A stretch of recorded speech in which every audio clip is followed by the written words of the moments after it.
Hello दोस्तों, कैसे हो आप सभी लोग। आशा करता हूं कि आप लोग बेहद अच्छे होंगे और अपनी अपनी पढ़ाई में व्यस्त होंगे। दोस्तों, मैं हूं वीके जीनियस और आप सभी का टीचिंग मस्ती में दिल खोल के स्वागत करता हूं। दोस्तों, आज के इस नए वीडियो में हम पढ़ने वाले हैं टॉप 25 एमसीक्यू प्रश्न जो कि बौद्ध धर्म से संबंधित है। किससे? बौद्ध धर्म से संबंधित है। सभी परीक्षाओं के लिए बेहद इंपॉर्टेंट है, इसलिए वीडियो को पूरा का पूरा देख लेना। ठीक है, चलिए देखते हैं सबसे पहला क्वेश्चन कौन सा है। अगर वीडियो पसंद आए तो वीडियो को लाइक और चैनल पर नए हैं तो चैनल को सब्सक्राइब कर लेना। चलिए देखते हैं पहला क्वेश्चन क्या है।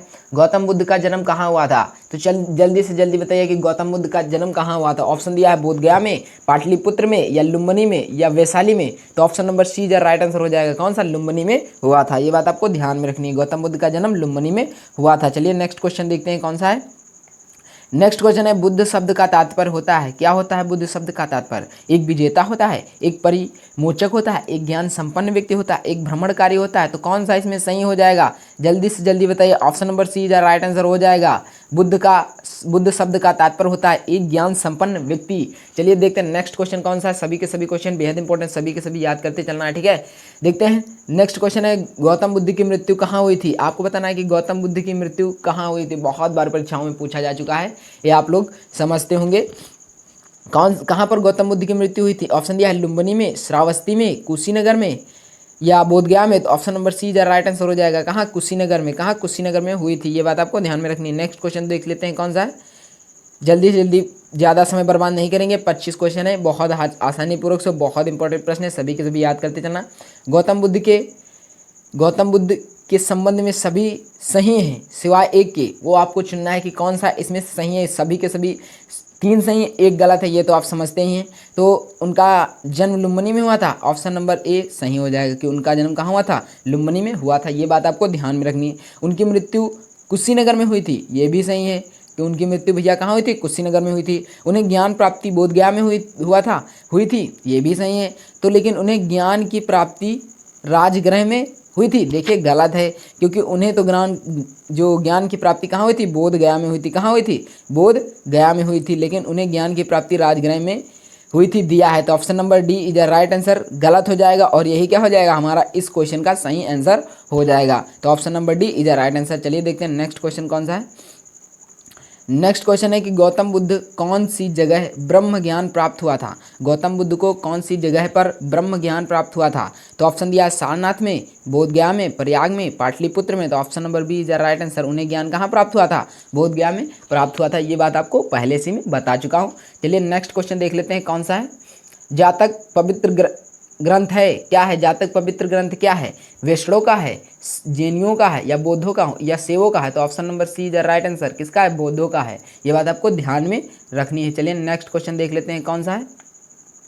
नेक्स्ट क्वेश्चन भी बहुत इंपॉर्टेंट क्वेश्चन है। भगवान बुद्ध ने अपना प्रथम उपदेश कहाँ दिया था? कितनी बार परीक्षाओं में पूछा जा चुका है ये प्रश्न कि भगवान बुद्ध ने अपना प्रथम उपदेश कहाँ दिया था। ऑप्शन दिया है बोधगया में, सांची स्तूप में, या सारनाथ में, या कुशीनगर में। तो आपको बताना है इसमें से कौन सा सही हो जाएगा। तो option number see the right answer. कहाँ दिया था? सारनाथ। सारनाथ है कहाँ? उत्तर प्रदेश में था। ये बात आपको ध्यान में रखनी है। चलिए नेक्स्ट क्वेश्चन देख लेते हैं कौन सा है। सभी के सभी बेहद इंपॉर्टेंट क्वेश्चन है, सभी के सभी याद करते चलिए। बौद्ध धर्म के प्रचार प्रसार के लिए कौन सी भाषा प्रयोग की जाती है? तो आपको बताना है कि बौद्ध धर्म के प्रचार प्रसार के लिए कौन सी भाषा प्रयोग की जाती है। ऑप्शन नंबर दिया है संस्कृत, प्राकृत, या पाली, या हिंदी। तो option number C right answer हो जाएगा कौन सी? पाली। चलिए देखते हैं नेक्स्ट क्वेश्चन कौन सा है।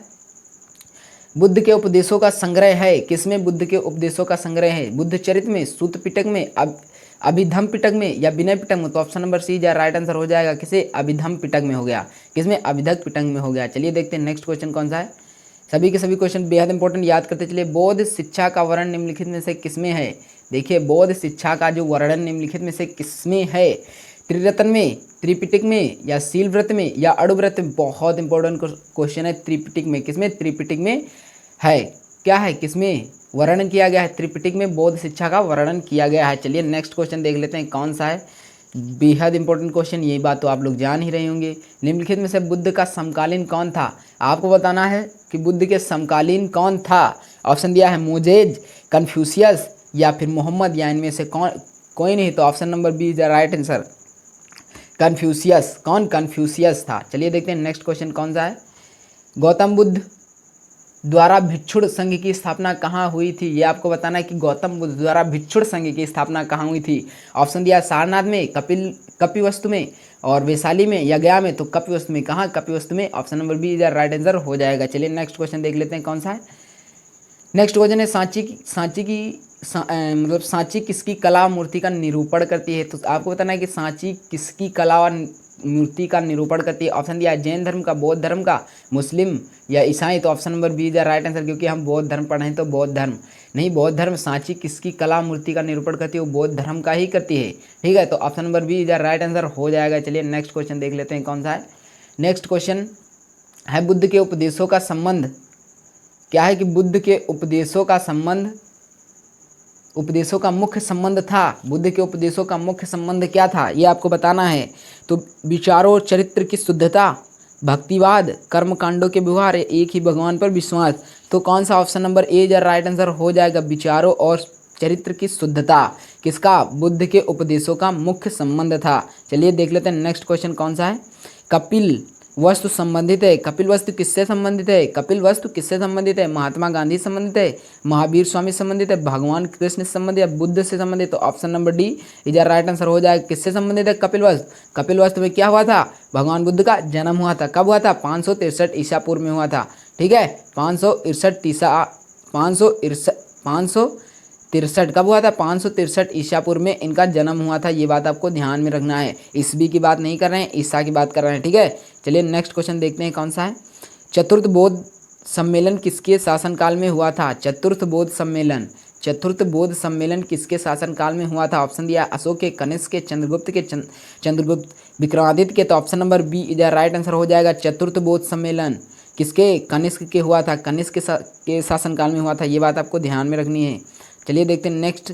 बौद्ध धर्म से संबंध अर्धगोला अंत्येष्टि संबंध टीले को क्या कहा जाता है? मतलब बौद्ध धर्म के संबंध अर्धगोला अंत्येष्टि संबंध टीले को क्या कहा जाता है?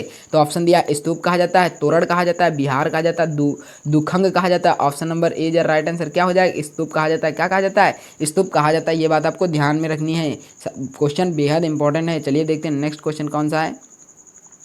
नेक्स्ट क्वेश्चन है आजीविक संप्रदाय के संस्थापक थे। आजीविक संप्रदाय के संस्थापक कौन थे? ऑप्शन दिया उपाली, आनंद, मखली, गौसाल या रघुलोभद्र। तो ऑप्शन नंबर सी या राइट आंसर मखली गौसाल थे। कौन थे? मखली गौसाल थे, आजीविक संप्रदाय के संस्थापक थे। ऑप्शन नंबर सी या राइट आंसर हो जाएगा। चलिए नेक्स्ट क्वेश्चन देख लेते हैं कौन सा है।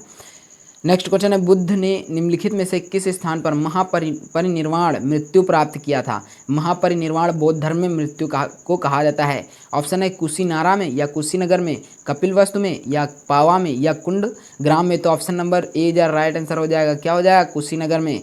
ठीक है, अगर पूछे इनकी मृत्यु कब हुई थी? 483 ईसा पूर्व में हुई थी। कब हुई थी? 483 ईसा पूर्व में हुई थी। ये बात आपको ध्यान में रखनी है। इनकी मृत्यु 80 वर्ष की अवस्था में हो गई थी। ये बात आपको ध्यान में रखनी है। ठीक है, देखते हैं नेक्स्ट क्वेश्चन कौन सा है।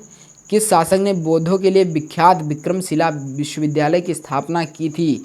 तो किस शासक ने बौद्धों के लिए विख्यात विक्रमशिला विश्वविद्यालय की स्थापना की थी? Option number D is right answer. कौन? धर्मपाल ने। किसने? धर्मपाल ने जो स्थापना किया था। चलिए नेक्स्ट क्वेश्चन देख लेते हैं कौन सा है। किसके द्वारा तृतीय बौद्ध संगीति को संरक्षण प्रदान किया गया था? ऑप्शन है कनिष्क के, अशोक के, महाकश्यप के या उपाली के। तो option number be the right answer हो जाएगा। तृतीय बौद्ध संगीति के संरक्षण इनको मिला था। अगर चौथी पूछ ले तो चौथी कनिष्क को मिला था। ये बात आपको ध्यान में रखनी है। तो option number see the right answer हो जाएगा। ऑप्शन नंबर बी हो जाएगा। ऑप्शन नंबर बी हो जाएगा इसका राइट आंसर, सी नहीं। Option number B is right answer हो जाएगा। चलिए नेक्स्ट क्वेश्चन देख लेते हैं कौन सा है।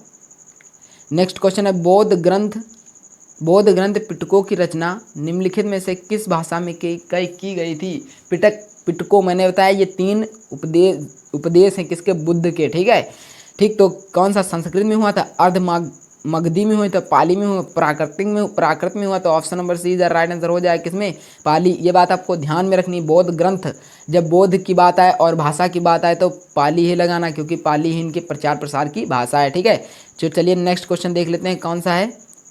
किस शासक के शासनकाल में नेपाल में बौद्ध धर्म का आगमन हुआ था? नेपाल भैया कब हुआ था? तो कौन था? चंद्रगुप्त था, अशोक था, ये समुद्रगुप्त था या चंद्रगुप्त या हर्षवर्धन था? तो option number be the right answer. कौन? अशोक थे। कौन थे? अशोक थे। तो चलिए नेक्स्ट क्वेश्चन देख लेते हैं कौन सा है। नेक्स्ट क्वेश्चन है सांची क्यों विख्यात है? सांची क्यों विख्यात है? चट्टान काटकर बनाए गए मंदिरों के कारण, या सबसे बड़ा बौद्ध स्तूप, गुहा चित्रकारी, अशोक के शिलालेख? तो option number be the right answer हो जाएगा, सबसे बड़ा बुद्ध स्तूप है।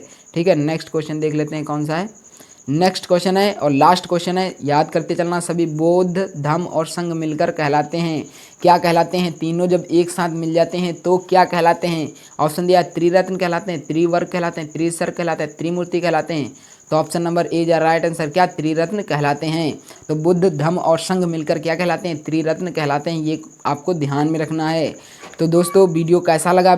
अगर वीडियो अच्छा लगा हो तो कमेंट बॉक्स में लाइक कर देना, मतलब कमेंट बॉक्स में एक प्यारी सी कमेंट, और हमारे वीडियो को लाइक कर देना। अगर चैनल पर नए हैं तो चैनल को सब्सक्राइब कर लीजिए। मिलते हैं नेक्स्ट वीडियो में, तब तक के लिए खुश रहें, मस्त रहें और अपनी अपनी पढ़ाई में व्यस्त रहें। जय हिंद, वंदे मातरम।